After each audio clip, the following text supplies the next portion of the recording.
The TRANSFORM study is a randomized phase 3 pivotal study investigating Lisocabtagene maraleucel, which is a CD19 CAR T-cell therapy product, against standard of care, which has been the age-old standard of care for nearly 2 decades, which is auto-transplant, prior to which patients get salvage chemotherapy. And this study compares Lisocabtagene maraleucel versus the standard of care in high-risk relapsed refractory diffuse large B-cell lymphoma in the second-line setting.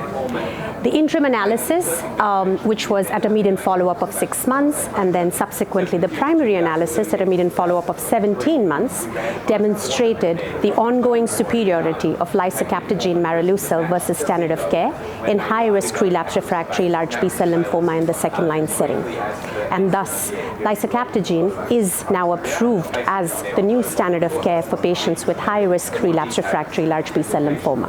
At ASCO this year, on behalf of my co-authors, I have been given the opportunity to present this abstract, now at a median follow-up of 3 years, technically a median follow-up of 33.9 months. So just to quickly refresh everyone's memory, the TRANSFORM study randomized patients with transplant-eligible high-risk relapsed refractory large B-cell lymphoma between the age groups of 18 and 75 in a 1:1 fashion to getting either Lisocabtagene versus salvage chemo followed by auto-transplant in responders.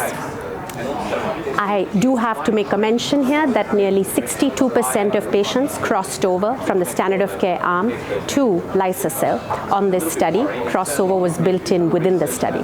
The primary endpoint of this study is event-free survival, and now we have 47% of patients at a median follow-up of 3 years that are on long-term follow-up. On the other hand, 27% of patients on the standard of care arm that are being actively followed.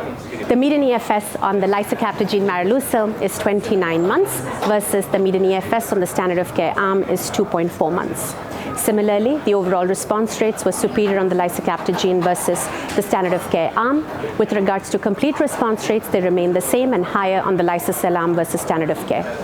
With regards to median PFS, it's not reached versus only 6 months on the standard of care arm. The median overall survival is numerically higher on the liso-cel arm versus the standard of care. However, 62% of patients on the standard of care were crossed over to the liso-cel arm. So at this time point, the median overall survival is not reached in both of these arms.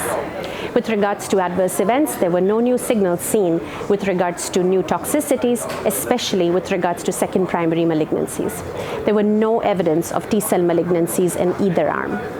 In regards to death, there were higher incidence of death in patients who got standard of care, including crossover versus liso-cel.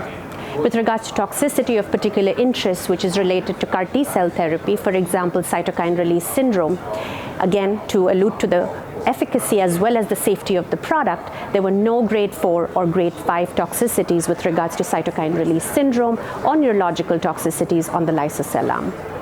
With regards to long-term toxicities as well, majority of the toxicities in the post-treatment emergent period were seen with regards to cytopenias, 9% on the liso-cel arm, 5% on the standard of care arm.